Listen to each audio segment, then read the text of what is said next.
Hey everyone, this is Carl with Gaming on Batteries. I just wanted to talk about a new, rather interesting port to the Pico-8 gaming device that I just recently discovered. It's you're not going to believe this, but it's a port of Virtua Racing.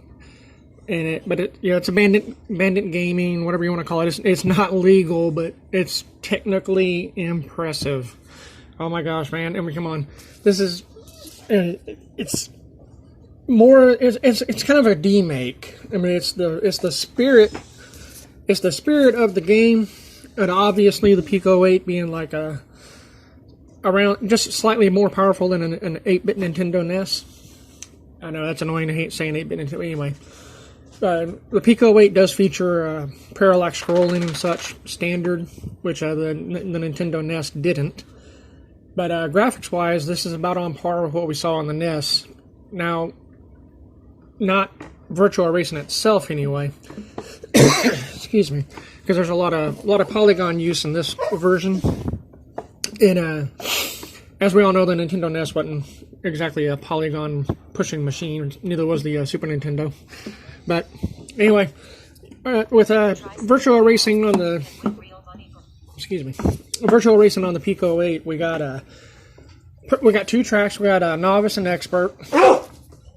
That's my pit bull saying hi.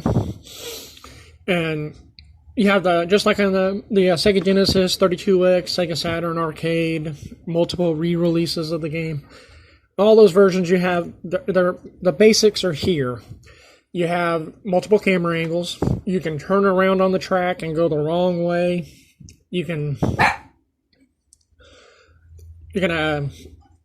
Unfortunately, there's no other racers on the track. It's only time trial.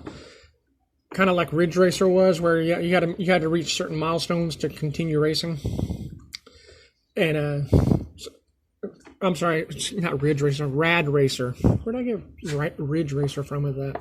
Anyway, much like Rad Racer and Outrun, minus the opponents to race against or other vehicles on the road in general.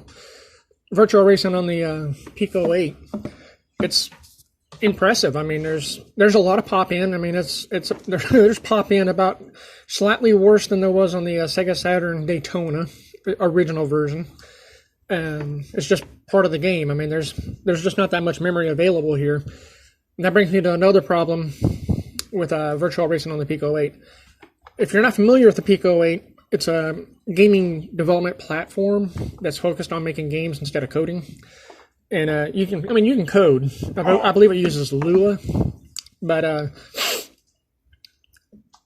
basically, there's a size limitation on cartridges or what can be installed and played on the portable device. So if you want to enjoy Virtual Racing on the Pico-8, you're going to have to download. You'll have to install the Pico-8 software, which they make it available. It's like $15-20 on a Windows machine, a Linux machine, Macintosh, or a Pi device. You can also, interestingly enough, you can also play Pico-8 games in the browser, which is how I played Virtual Racing that you're seeing play in the background right now. It's a HTML5, so anything that can show HTML5 you can play Virtual Racing on the Pico-8 on it. Maybe cumbersome. I'm not saying it's going to be easy, but you can do it. Anyway, enjoy the rest of this video. Check it. Just marvel at what you're looking at here. I mean, this is it's amazing. Anyways, this was Carl with Gaming on Batteries. We'll catch y'all later. Bye.